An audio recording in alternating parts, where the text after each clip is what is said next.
Bonsoir amis fidèles internautes Sénégal 7, ravi de nous retrouver dans votre nouveau numéro seen émission Nalert.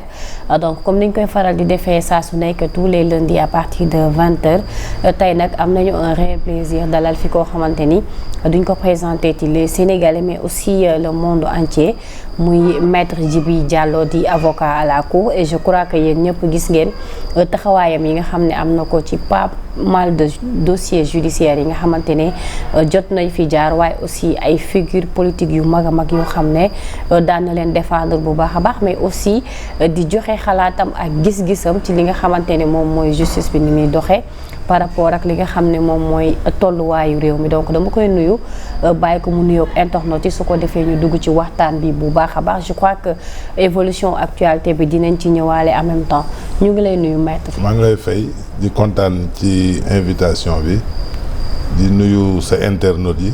merci beaucoup. di nuyu surtout waa Diourbel. waa Njaareem ba ma dëkk ak Medina Baye.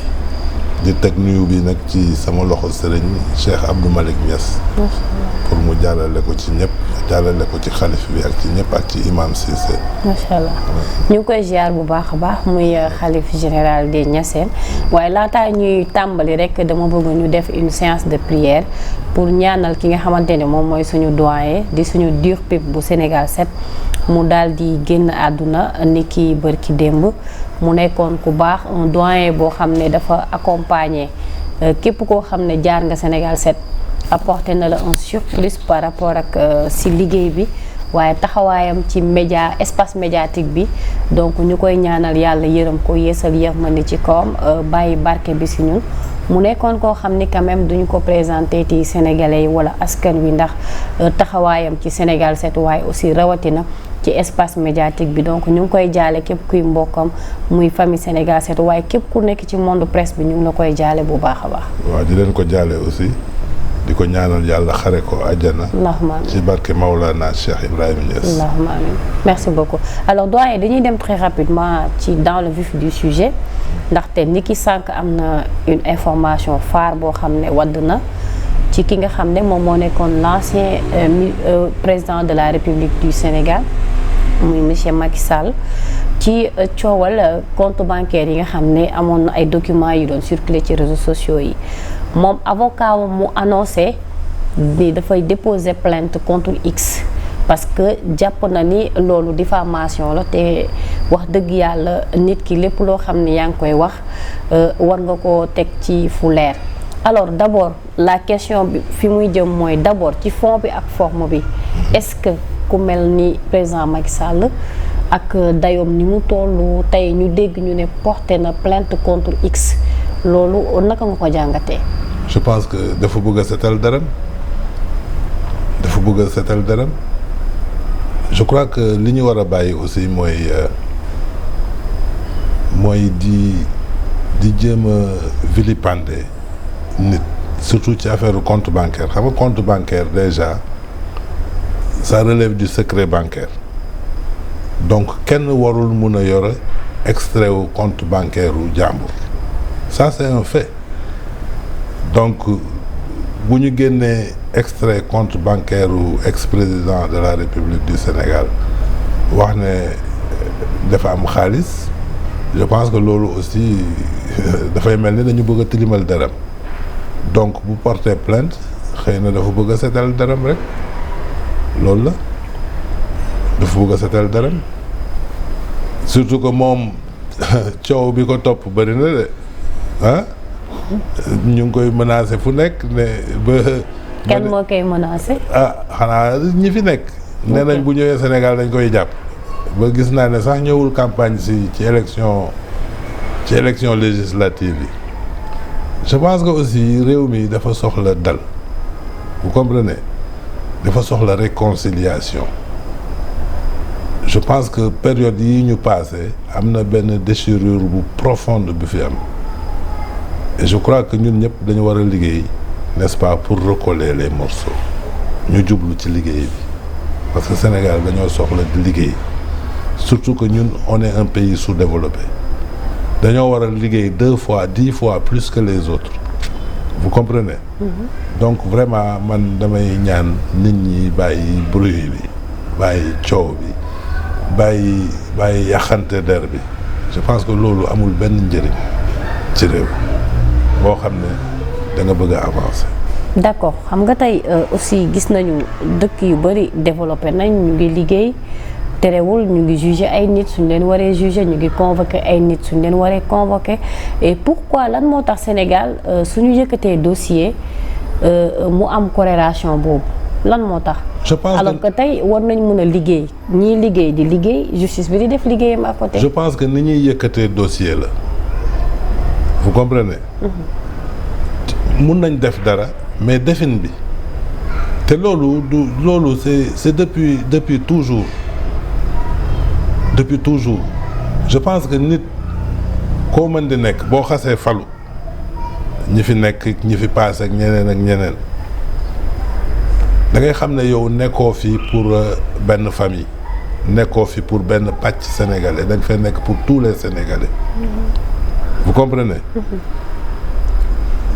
donc bu fekkente ne dafa am benn manière boo xam ne noonu la ñuy yëkkatee dossier bi ak benn forme communication bi may gis ci ñoo xam ne dañuy nekk ci réseau yi di wax naan diw ak diw daf ñu jàppale woon donc waruñu koo àtte loolu moo fi war a dañ aussi. ok vous comprenez.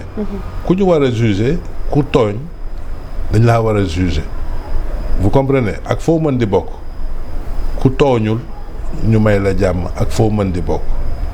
donc il ne faudrait pas que ñuy joxe impression que ñiy tooñ ci beneen côté rek la ñu war a mun a nekk gis nga bi ñuy def concours barreau dafa am benn sujet bu ñu joxoon boo xam ne daf ñu marqué daf ma marqué man personnellement parce que sujet bi moo nekkoon rien n'est plus alarmant dans un pays de penser que la justice est injuste.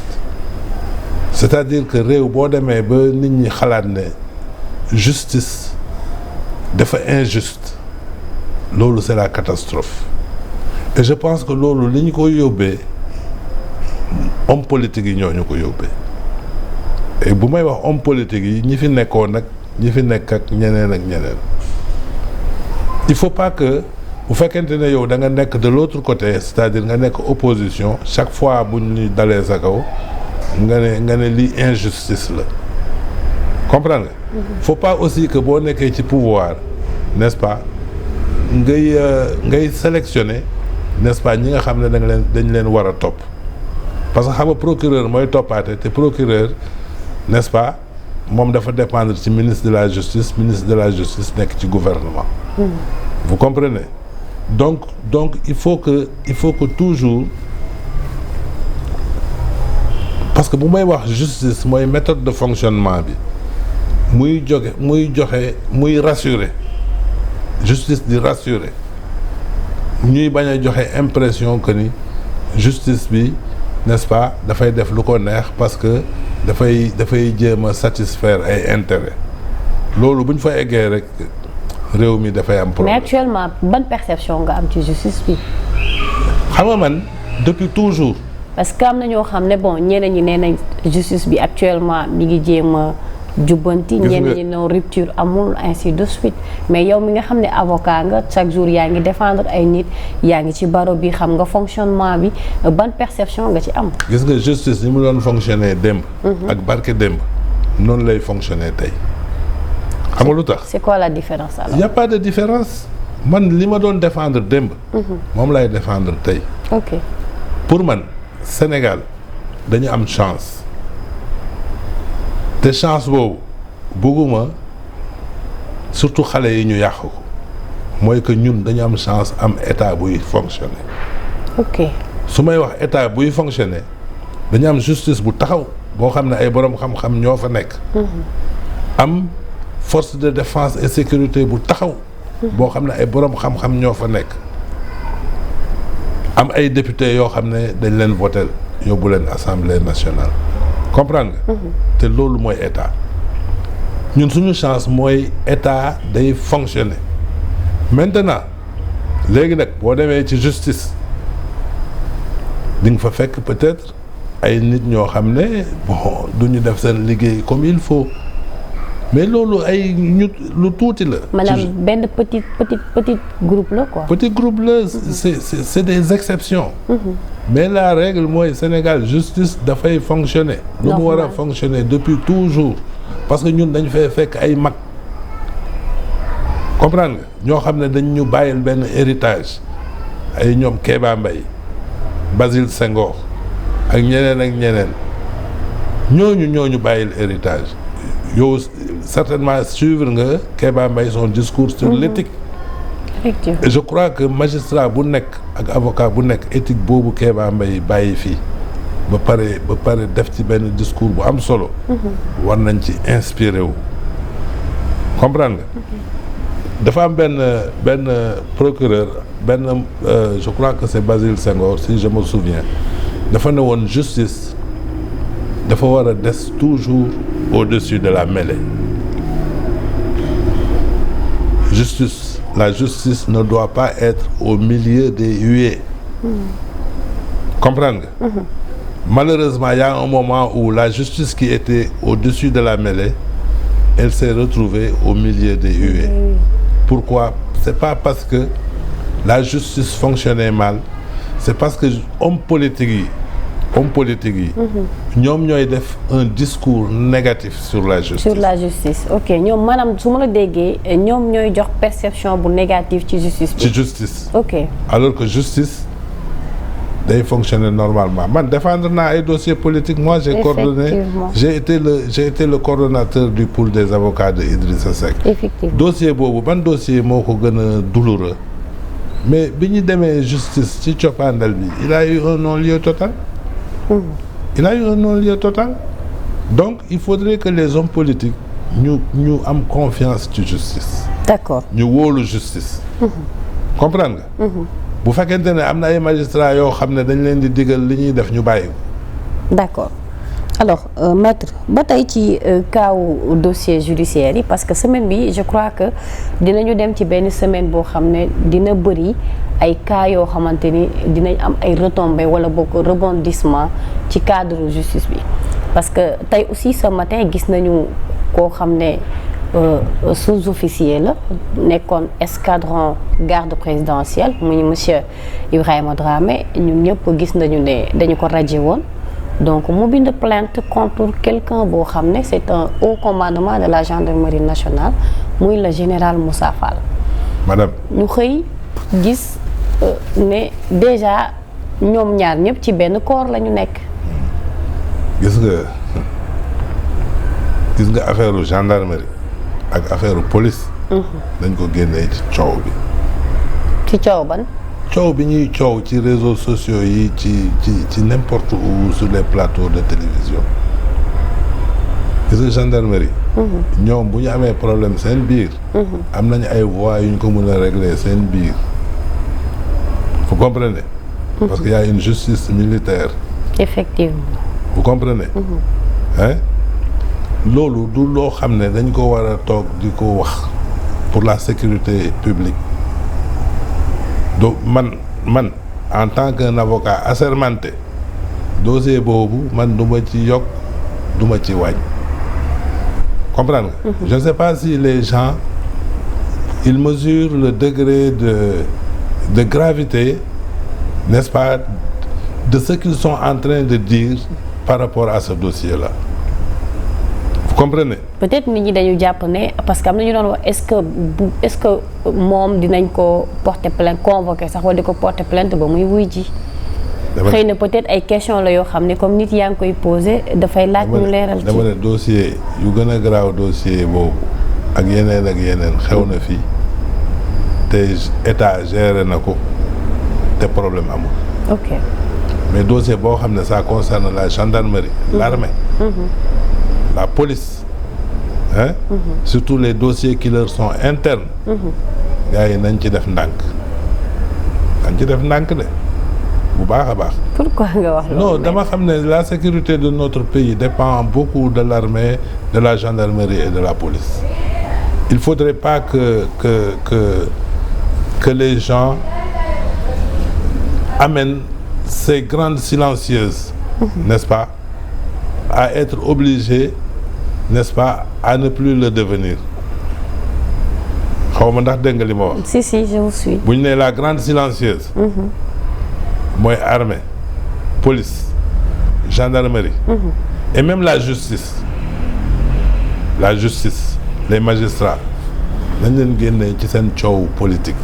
D'accord. parce que ñoom politique uñu amuñu droit politique te xoolal amuñu droit génn di wax comprendre nga. ah dañ leen génnee ci coow boobu pour la sécurité nationale comprendre nga.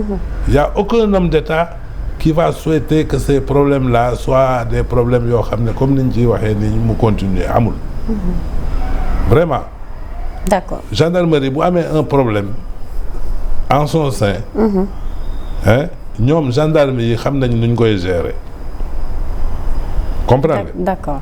surtout que les généraux ñoom dañu am patron. dañu am patron seen patron kan la c'est le président de la République. hein te les militaires ku ci nekk am nga sa chef. te état dafa am nu mu organiser wu comprendre nga dafa am nu mu organiser wu c'est-à-dire la gendarmerie dans son sein n'est-ce pas.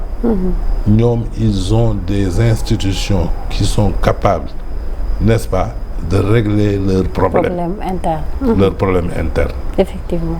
bu fekkente ne ñoom dañu am un privilège de juridiction ça veut dire que ñoom kenn waru leen juger dans les juridictions de droit commun. comprendre nga. mais à partir de ce moment pourquoi nit ñi di coow xam nga dañoo porter plainte. information te xam nga ki ñu ciblé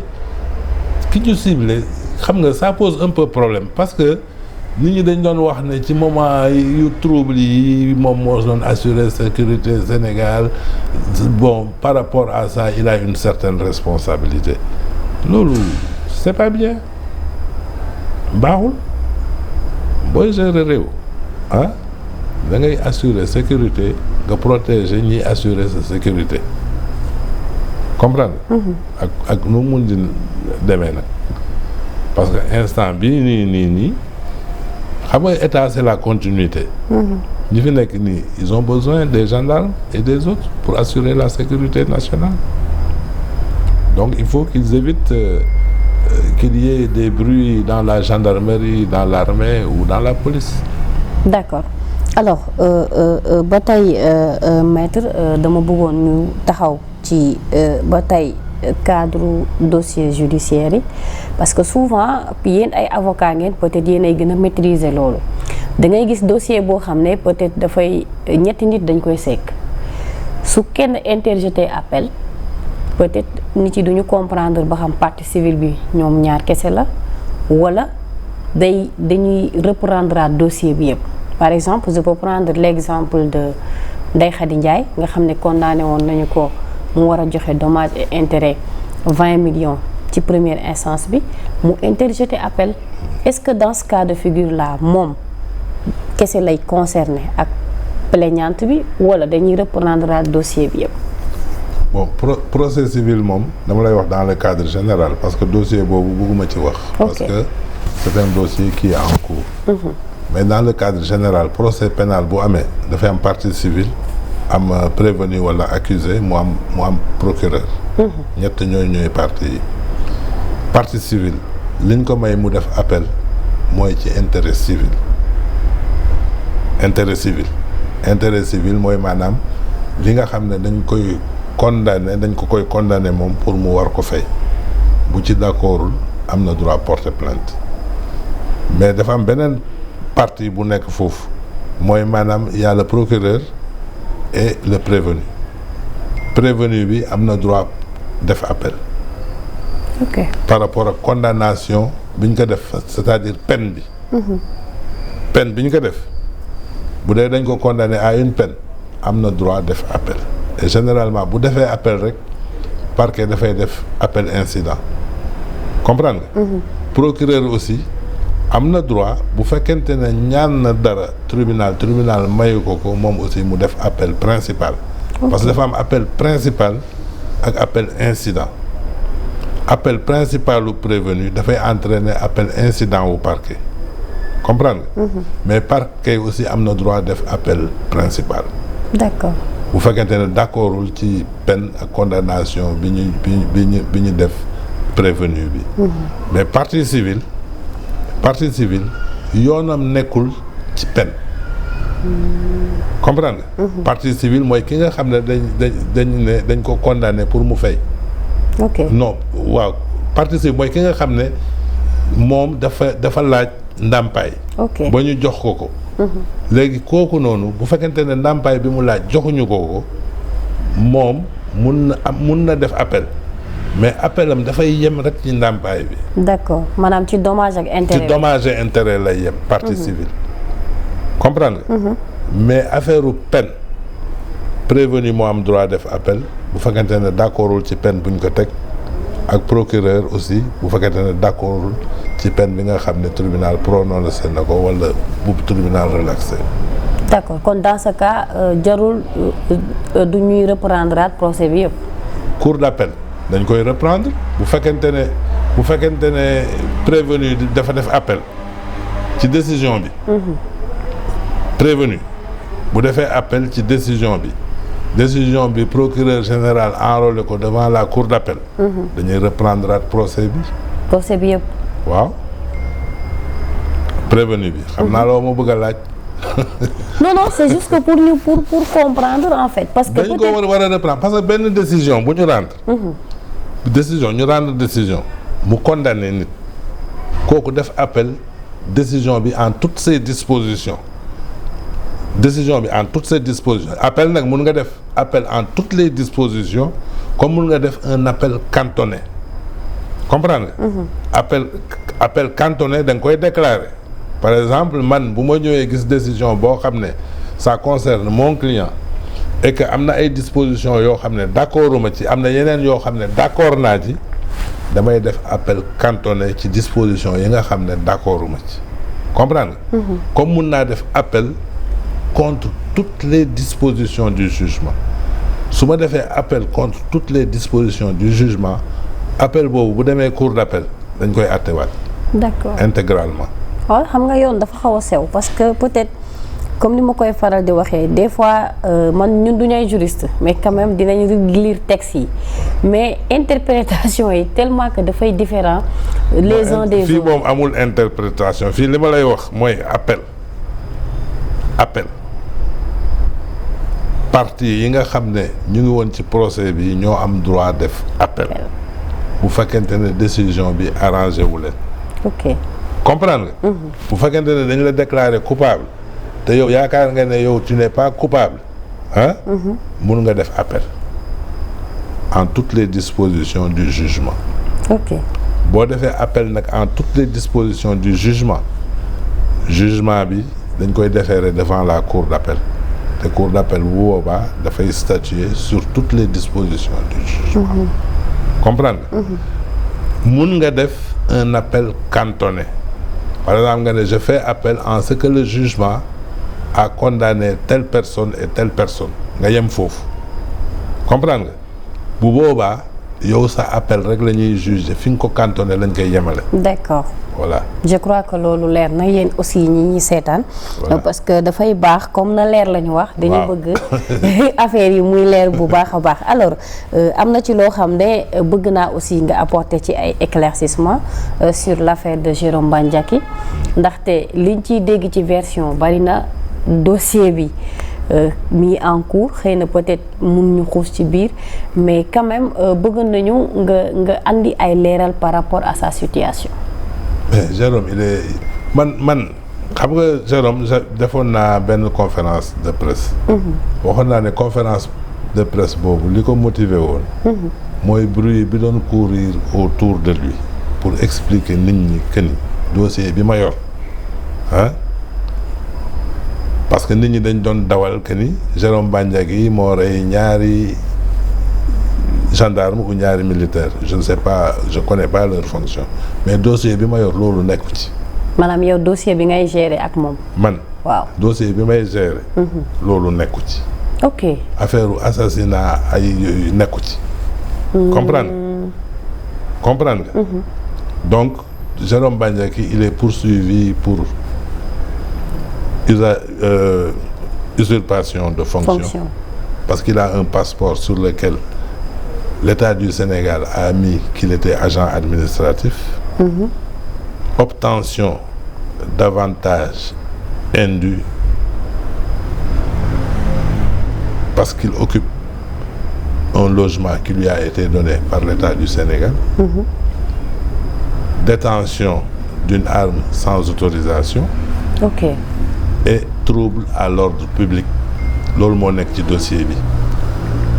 Loolu moo nekk ci dossier bi. Maintenant nag ay ñi entendre nañ leen yooyu duma ci dugg parce que le dossier est en cours devant le juge d'instruction. Mais chef d'inculpation yooyu diis na de. diis na diisul. jàpp nga ni inculpation. xam nga inculpation la. Mais bu ñu ñëwee devant le juge d'instruction va entendre des gens, il va rassembler des preuves, n'est-ce pas? Pour essayer de voir si ces inculpations-là tiennent ou pas. Ak inculpation yi lu ñu dis Jérôme Bandiaky jusqu'à présent il est présumé innocent. Xam nga inculper quelqu'un ne veut pas dire qu'il est coupable. Xam nga loolu mooy présomption d'innocence. Tu comprends? Mën nañ ko inculper, hein? Mais il est innocent. C'est-à-dire la présomption d'innocence xam nga mooy lan? Toute personne est présumée innocente jusqu'à ce que un jugement, n'est-ce pas, établisse ou déclare sa culpabilité, n'est-ce pas, de façon contradictoire. C'est-à-dire que les preuves doivent être discutées devant un tribunal de façon contradictoire, hein?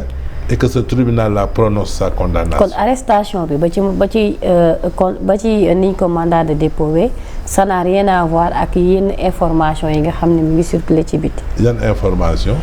Comme li nga wax léegi parce que nee nga dossier bi nga yor yow affaire assassinat bokku ci. Non nekku ci de. Mais et puis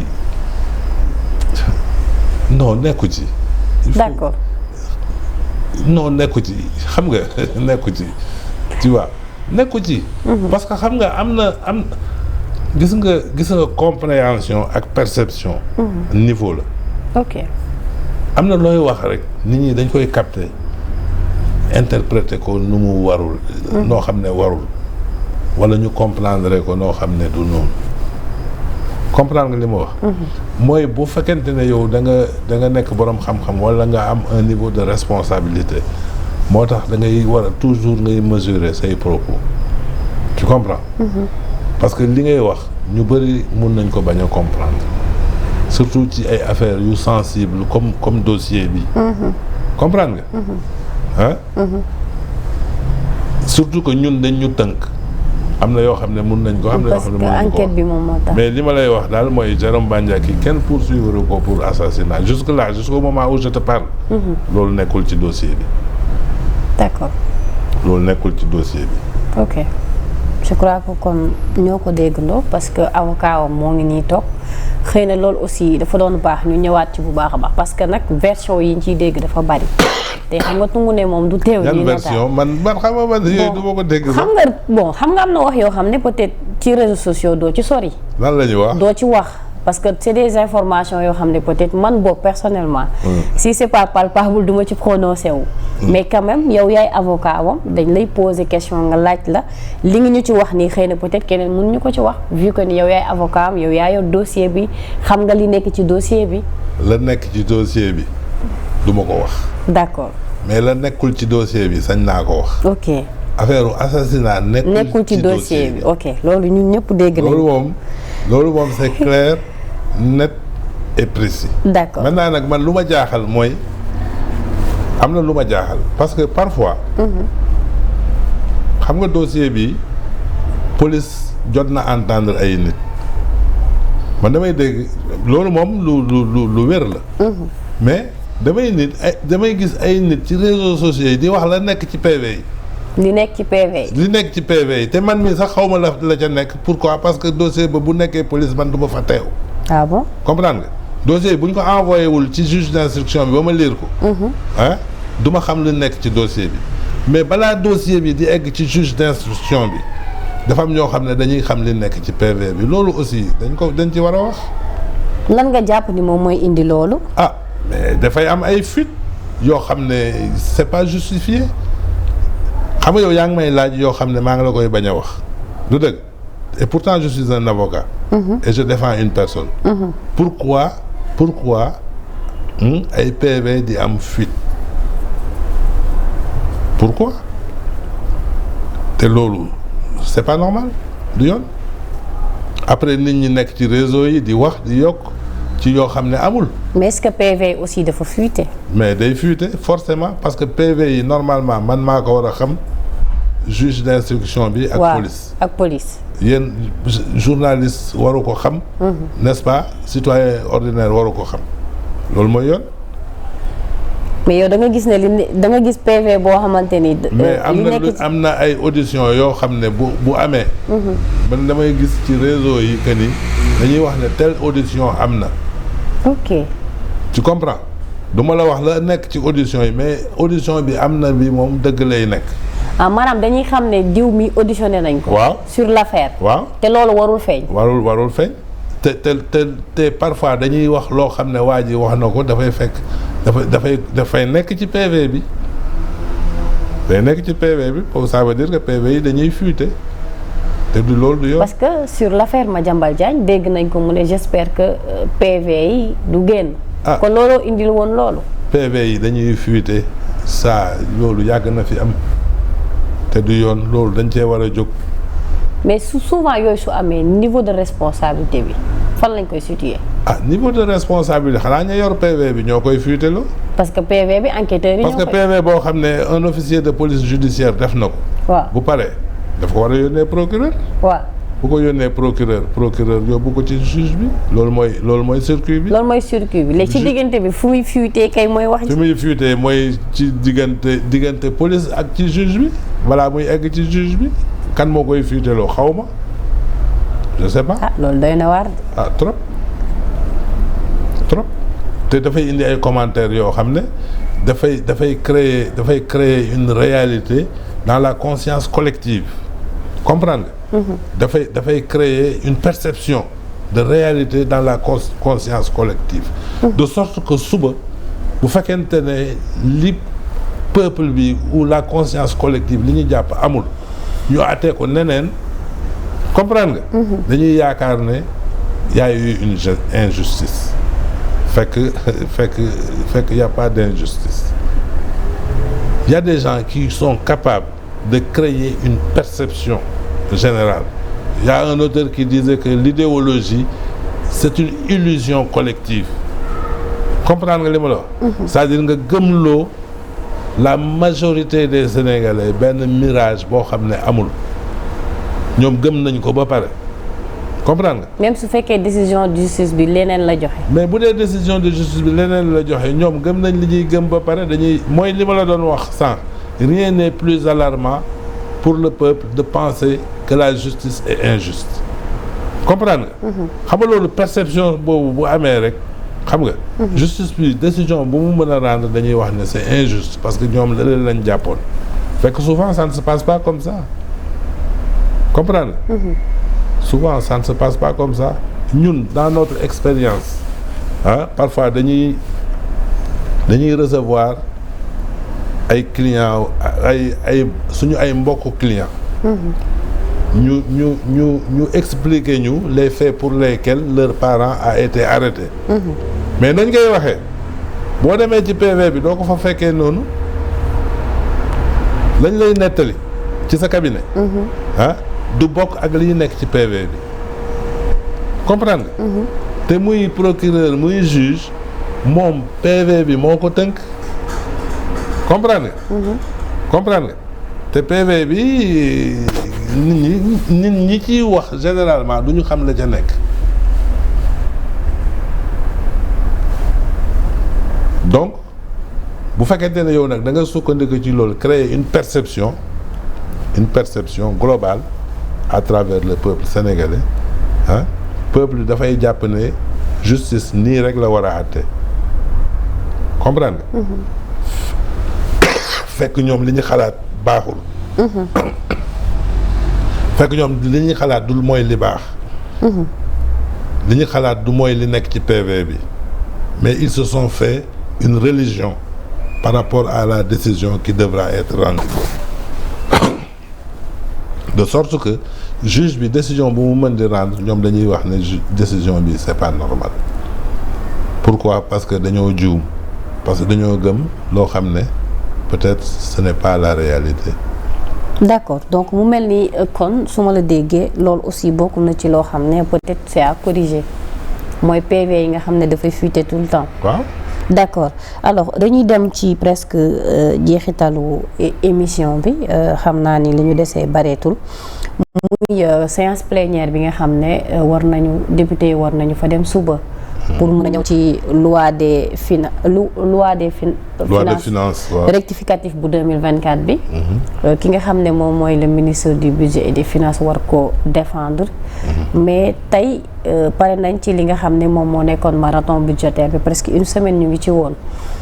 tey en tant que avocat nit ñaa ngi xaar ay loi yoo xamante ni peut-être dinañ ko jaarale au niveau de l'Assemblée nationale au profit de la population mais est-ce que jàpp nga ni par exemple loolu dina sotti te assises yi nga xamante ne moom la ñu defoon par rapport à la justice d'abord corrélation du am ci loolu pour ñu xam yan mesure lañ ciy jël. yan loi la ñu bëgg a jàllale dañu bëgg dégg naa ñu ne dañu bëgg a abroger la loi d'amnistie oui ak installation haute cour de justice. gis nga installation haute cour de justice hein? C'est une obligation républicaine. Sénégal mosul ñàkk une haute cour de justice damay wax rek te yàlla tax Assemblée nationale bu ñu installé son premier devoir mooy installer les institutions te haute cour de justice ci la bokk comprendre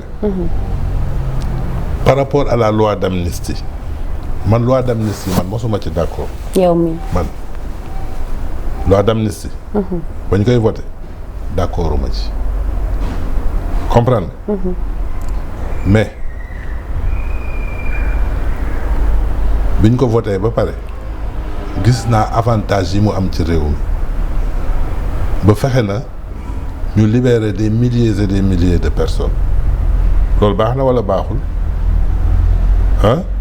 dama lay laaj la libération de ces milliers de détenus par la loi d'amnistie te loi d'amnistie boobu bu amul woon ñooñu duñ leen libérer loolu baax na wala baaxul ci réew. tontu ma bon ma tontuwul du ma continuer de non damay bàyyi gars yi ñooy apprécier. c'est-à-dire gars yi xam nga tu sais la vérité elle ne se compte pas, elle se pèse. Comprendre nga. dëgg c'est pas parce que ñëpp lii la ñu wax que loolu mooy dëgg. comprendre nga. la vérité elle est universelle yàlla am na tur boo xam ne sax dëgg la mooy àq. nit da ngay ñeme dëgg en toutes circonstances. loi d'amnistie bi ñu voté man comme je te dis d'accord ma ci woon. mais loi d'amnistie bi permettre na ñu libérer des détenus. même suñu président de la République actuellement ak suñu premier ministre loi d'amnistie bi moo tax ñu génn prison. effectivement. tu comprends. loolu il faut reconnaître ce fait là d'abord. beneen fait bi xam nga boo nekkul un technicien du droit ah. boo xamul droit. di wax ci yenn affaires yi te comprendre loo affaires yooyu naka la mën a demee. tu comprends da ngay def erreur est-ce que yaa ngi may dégg. parce que ñiy wax nañu abroger loi d'amnistie dañu wax ne nañu abroger loi d'amnistie parce que dañu war a situer la responsabilité des morts lors des événements du loolu la ñu wax. ah te ñoom dañoo jàpp ne le responsable de ces morts là. c'est Macky Sall tudd nañ ci Macky Sall tudd nañ ci le général tudd nañ ci droit laa lay wax de fi mu nekk nii. tu sais la responsabilité au cours la responsabilité c'est-à-dire des infractions qui ont été commises au cours d'un rassemblement li ma lay wax nii mu ngi ci code pénal nañ dem xool ko article bi jàpp ma ko mais boo organiser un rassemblement autorisé ou pas autorisé, si le rassemblement n'est pas autorisé, c'est une circonstance aggravante. Si le rassemblement est autorisé, c'est une circonstance atténuante. Et qu'au cours de ce rassemblement-là, il y a des victimes, il y a des problèmes, il y a des personnes qui sont blessées, il y a des personnes qui sont décédées, il y a. Le premier responsable de ça, selon notre code pénal, c'est la personne qui a provoqué ou les personnes qui ont provoqué le rassemblement. Est-ce que yaa ngi may dégg. Hein? Loolu la droit wax. Ok. waxuma lu ma neex de. D'accord. droit loolu la wax. te toujours damay joxe exemple am na benn artiste bu mag bu organisé woon fii benn concert fii Voile d'Or mu am ku fa dee. Je me rappelle. dañ ko woo. dañ ko woo droit laay wax de waxuma waxu caaxaan donc affaire abrogation loi d'amnistie bi pour man. dañ ko tëral ci suuf. waaw nañ ko tëral ci suuf hein parce que loi d'amnistie elle a permis la libération de beaucoup de personnes et aujourd'hui je pense que le rôle du pouvoir en place. Mais est-ce que loi bi bu ñu ko abrogé wul dinañ mën a aussi régler problème mu mort yooyu. xam nga le problème des morts il y a une responsabilité morale et il y a une responsabilité personnelle des personnes qui ont provoqué les morts mooy li ma la doon expliquer sànq. gis nga par rapport aux morts bu fekkente ne ñoom am nañu ay preuves que ni diw effectivement moom moo rey diw ah diw yooyu rey nit ñooñu ñooy responsable par rapport ak ñoom acte yi ñu def. Ok. C'est-à-dire leur acte personnel. ku nekk sa acte personnel moom ngay répondre. Ok. comprendre nga li ma la wax. maintenant responsabilité morale bi. ñi sooke rassemblement bi ñoom ñooy responsable moral bi par contre état laa lay wax ah bi nga xam ne il est chargé d'assurer la sécurité des personnes et des biens ah état mënoo ci engager responsabilité am ci loolu. Ok. comprendre nga parce que dafa am ñoo xam ne dañu defee ne tey bu ñu abrogé loi d'amnistie dañuy mën a jàpp l'ancien président de la république ne ko ràpp ci kaso bi ne ko yaa rey ñii non. président bi reyul kenn président bi mu ngi palais ah peut-être qu'il a donné des instructions pour qu'on assure l'ordre public la sécurité des personnes et des biens au cours de ça s'il y a eu des bavures policières yooyu ku def bavure policière boo xam ne yow tegoo ko ci yoon ah mun nañ la jàpp ñu juger la. Ok. ku ci def bavure ñu gis la am preuve que ne yow def nga bavure policière koo xam ne doo policier nga def ci également une bavure tu comprends ñu gis la am preuve que ni def nga dañ lay jàpp juger la. En revanche la responsabilité morale ne relève pas du président de la République ou du général ou de l'ancien premier ministre. Ça relève de ceux qui ont provoqué l'attroupement, le rassemblement. Loolu la code pénal wax. Ok. Moi j'ai eu à juger, pas juger, à défendre des personnes à Saint-Louis. C'était la garde rapprochée de Idrissa Seck bi ñu leen jàppee à Saint-Louis. Ok. Hein? Pour des faits assez similaires. Hein? Ils ont fait presque 40 jours en prison et après ils ont été libérés. Ils ont été libérés. Mais foofu rassemblement non autorisé lañ leen doon toppee. Ok. Tu comprends? Parce que le rassemblement est toujours de la responsabilité de la personne qui a provoqué le rassemblement. Loolu moo tax boo demandé une autorisation de marche ou de faire un rassemblement. Toujours préfet dafay exiger responsable bi mu signer. Ok. Pour que dara bu fa xewee suba ah. moom mooy assurer la responsabilité morale. Parce que rôle état mooy assurer la sécurité des personnes et des biens.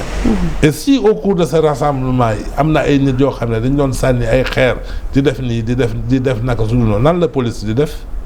Police day toog croiser les bras maintenant police aussi buy assurer sécurité nit ñi. bu ñu demee ba ci biir comprendre nga bu fekkente ne dafa am ñoo xam ne def nañ naka sudul noonu ñu am preuve policiers yooyu wala ñeneen même bu ñu dul ay policiers yoon daf leen di topp mais yaakaar ne loolu mun na tax ñu dem arrêter président de la république non bu ñu def erreur boobu loolu c'est une erreur. donc mun nañu wax ne tey ñii di waxu mandat d'arrêt international pour contre le président Macky Sall c'est impossible alors.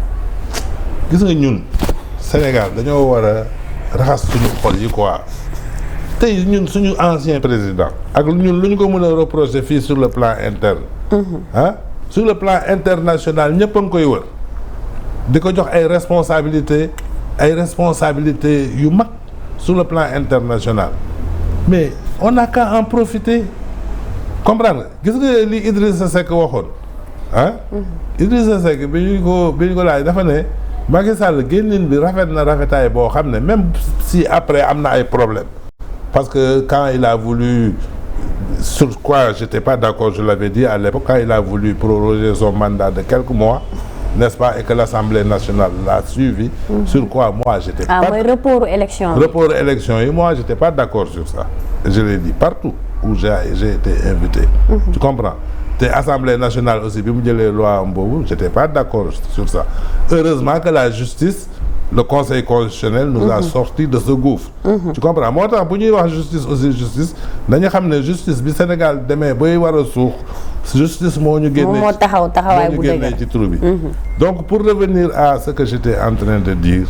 Idrissa Seck dafa ne woon Macky Sall génneen bi rafet na rafetaay boo xam ne président bu fi mën di toog da nga koo war a tàllal loxo nga xaritoog moom parce que bu boobaa bunt bu ñu fëgg bunt yooyu dina ubbeeku. Tu comprends? Man ànduma ak Macky Sall de man élection présidentielle yi passé j'ai soutenu le président Idrissa Seck comprendre nga. C'est ça la vérité mais loolu c'est la vérité muy jeexal sax ne man de sama rakk la donc vraiment nañu bàyyi xeex bi comprendre nga parce que on a besoin d'autre chose que la guerre on a besoin de la paix parce que on veut construire ce pays comprendre nga nañu yéenante jàmm gis nga nit waroo yéene sa moroomu jullit kaso comprendre nga parce que loolu baaxul c'est pas bien parce que kaso métti na méttiwaay boo xam ne kenn warul yéene kenn kaso comprendre nga donc yaakaar ne président Macky Sall bu ñu ko defee mandat d'arrêt international dañ koy jàpp indi ko fi loolu ay waxu caaxaan la loolu mënul nekk ñun ginnaaw sur le plan international suñu ancien président ñëpp naw nañ ko mais ñun Sénégal nañu naw suñu ancien président loolu moo gën a rafet au lieu que mais man dama jaaxle ci biir réew mais ñun est-ce que bëgg nañu suñu bopp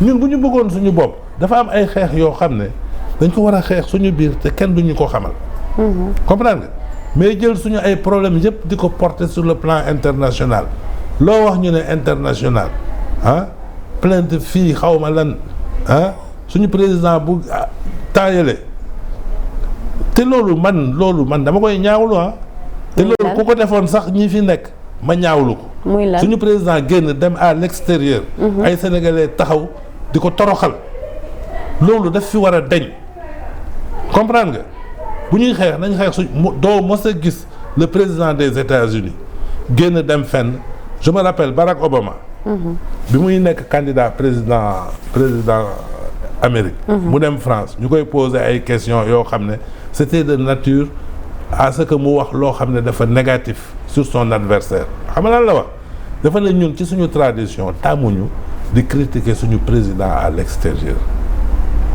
mais ñun pourquoi ñuy critiquer suñu ay chef à l'extérieur c'est pas bien comprendre loolu c'est une attitude citoyenne que de refuser n'est-ce pas de porter un combat politique à l'extérieur donc il faut que nous respections nos institutions que nous respections notre président de la République ceux qui étaient là et celui qui est là notre premier ministre tu comprends ceux qui étaient là et celui qui est là tu comprends notre assemblée nationale il faut que ñu respecter loolu comprendre loolu du tere bu ñu waree xeex sur le plan politique ñu xeex sur le plan politique mais de façon civilisée comprendre nga de façon civilisée mooy ñu def un débat comprendre nga un débat démocratique par rapport à une vision politique par rapport à un projet politique par rapport à un programme politique on n'a qu'à faire des débats mais quand même débat comme ni nga waxee ci cadre démocratie bi tey Sénégal ñun ñëpp d'accord nañ ni quand même démocratie am na fi démocratie am na fi mais mu ngi bëgg a yàqu lu koy yàq li ko yàq mooy li ma gis man def maa tiital comme lan violence politique violence verbale comprendre nga loolu moo am man dañuy naan dañuy criminaliser homosexualité li ñu war a criminaliser mooy injure insulte sur les réseaux sociaux dañ ko war a criminaliser gis nga ñu ngi naan sax ci loi yi ñuy war a def ni dañuy criminaliser homosexualité gis nga homosexualité c'est pas un concept juridique est-ce que yaa ngi may dégg homosexualité kenn mënu ko criminaliser pourquoi li may wax ni alxuraan la droit la xam nga lu tax parce que yow mun nga gis nit koo xam ne dafa mel ni góor jigéen parce que dafa jigéene dafa efféminé fekk du góor jigéen tu es d'accord avec moi nga gis koo xam ne dafa entraîné ba ceene ponkal fekk mooy bu mag bi est-ce que yaa ngi may wax est-ce que yaa ngi may dégg donc homosexualité kenn mënu ko juger ci apparence ok te am na ñoo xam ne dañ ko judduwaale comprendre nga dañ ko judduwaale comprendre nga loolu je défie les oustas là ñiy wax dañ ma wax ndax alxuraan dafa condamné ñooñu nga xam ne seen apparence n'est-ce pas dafa jigéen ne fekk duñu góor jigéen ak ñoo xam ne seen apparence duñu ay góor lañu mais ay góor jigéen lañu loolu naka nga koy àtte donc suñu loi daf ko régler li mu ko régler mooy acte contre nature ok gis nga muy diine muy droit buy wax du wax ci ay apparence day wax ci ay principe la loi elle est d'une portée générale comprendre nga donc li ñuy sanctionner mooy acte contre nature ok acte contre nature dem na sax peut-être un peu bay xaw a niroog attentat à la pudeur comprendre nga li ma la wax maintenant acte contre nature boobu noonu dafa am ay degré de sanction ok am na yoo xam ne day dem ba nekk crime dafay am ay circonstances aggravantes ok comprendre nga acte contre nature day am ay circonstances aggravantes yoo xam ne bu réunir crime lay nekk d'accord comprendre nga comme pédophilie dañ koy sanctionner donc vraiment na nit ñi delloo si seen xel teg réew mi ci xam-xam parce que réew mi nag dafa am ay borom xam-xam yi fi nekk tu comprends muy ci ñu jàng alxuraan ak ñu jàng école française yëpp fii dañoo yàlla may nañu loolu comprendre nga nañu dellu ci borom xam-xam yi comme ça du ñu juum c'est important am na solo mais bu damay dégg ni ñu naan waaw il faut voter la loi qui criminalise l'homosexualité c'est impossible nañ fi def loi voter fi loi ne l'homosexualité est un crime. Comment tu vas définir l'homosexualité? Est-ce que c'est le fait de voir une personne qui se comporte comme une femme? Une personne peut se comporter comme une femme. mais xëy na bu ñoom dinañ ko tënk ci loo xam ne. mënuñu ko loolu kenn mënu ko définir depuis la nuit des temps laa lay wax. kon lan moo tax yeneen dëkk yi di ko criminaliser. ban dëkk lañ ko criminaliser. bu yàggul dara Ghana. Ghana lan la ñu wax ci seen loi est-ce que dañuy wax ne l'homosexualité est un crime? Acte contre nature la ñu mën a sanctionner. Voilà. Parce que l'homosexualité tu ne peux pas savoir que tel est homosexuel ou tel n'est pas homosexuel. mais képp ku ñu jàpp ngay def contre ak. bu ñu la jàppee ngay def acte contre nature. ok dañ lay condamner. ok te Sénégal loolu am na fii. loolu am na fii am na yoo xam ne délit la parce que peut-être grawul mais am na yoo xam ne crime la parce que c'est grave. tu comprends. ah man li may wax ni xam-xam laa ko teg de. ah te amul benn ustaas bu ko mun a dindi. ci droit laa ko tibbee mais ci alxuraan doo dem fenn parce que ustaas yi sax borom xam dañu ne ki ko judduwaale ban responsabilité la am ci loolu. ki judduwaale homosexualité am na ñu ko judduwaale ak ñaari sexe. waaw maanaam nguuna ngaana waaw ñoo xam ne bi ñu juddoo dañu am plus d'hormones femmes que d'hormones masculin. loolu naka nga koy àtte. doy na waar. loolu da ngay xool nit ki muy comporté wu mu xaw a efféminé rek nga ne voilà yow góor jigéen nga kaay dañu lay àtte léegi criminel nga. en tout cas léegi ñu tëj la. doy na waar mais loolu du xam-xam. jaajëf maître. je suis désolé il faut avoir le courage de le dire gis nga dans ce pays les gens ils manquent de courage de dire la vérité. tu comprends. il faut avoir le courage de dire la vérité. d'accord. tu vois.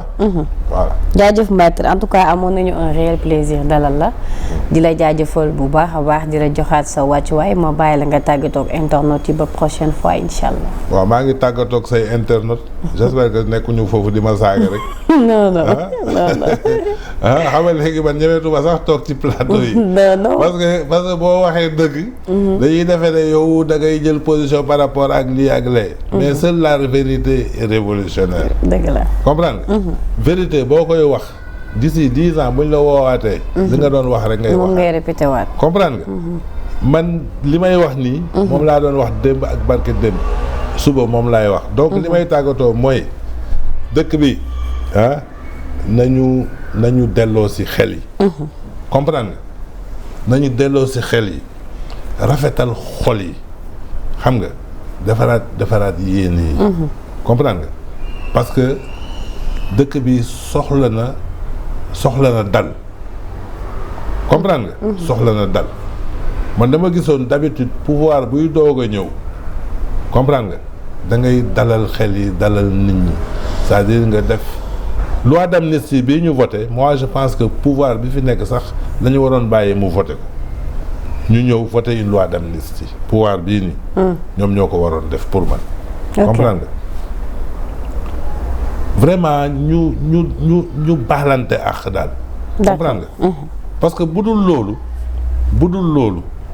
pour ñu liggéey dëkk bi dafay jafe dañuy nekkaat fii di reyante ci suñu biir rek te loolu vraiment je pense que amul mujj.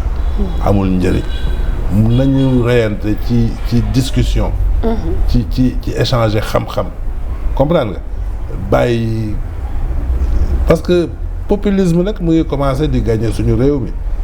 populisme mooy man damay gis balaa dara di xew justice gars yi dañ koy traîner ci réseaux sociaux traîner ko ci réseaux sociaux yi au bout de quelques jours nga gis que affaire bi gars yi li ñu doon wax ci réseaux sociaux yi dëgg la waa ji ñu woo ko devant le tribunal loolu daf fi war a dañ. d'accord comprendre nga.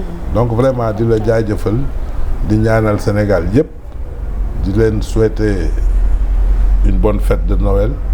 ak fin d'année. n'est-ce pas di ñaan yàlla dëkk bi vraiment yàlla indi fi jàmm. inchallah tàppe xol yi. vraiment Sénégal nekk dëkk bi gën a am jàmm gën a développé. inchallah ci monde bi. jaajëf merci beaucoup en tout cas ni lay demee saa su nekk ci seen émission na leer donc espérons que d'ici lundi prochain inchallah dina leen indilaatal beneen gan boo xam ne moom tamit dina fi ñëw toog ñu amal waxtaan bu am solo des sujets yoo xamante ne day nekk sujet d'actualité waaye aussi ñu andi ay éclaircissement par rapport ak là-dessus mention spéciale à l'équipe technique Yankoba ak Malick mais aussi Junior ci coordination bi donc restez connectés sur Sénégal 7 d'ici là portez-vous bien à très bientôt jërë ngeen jëf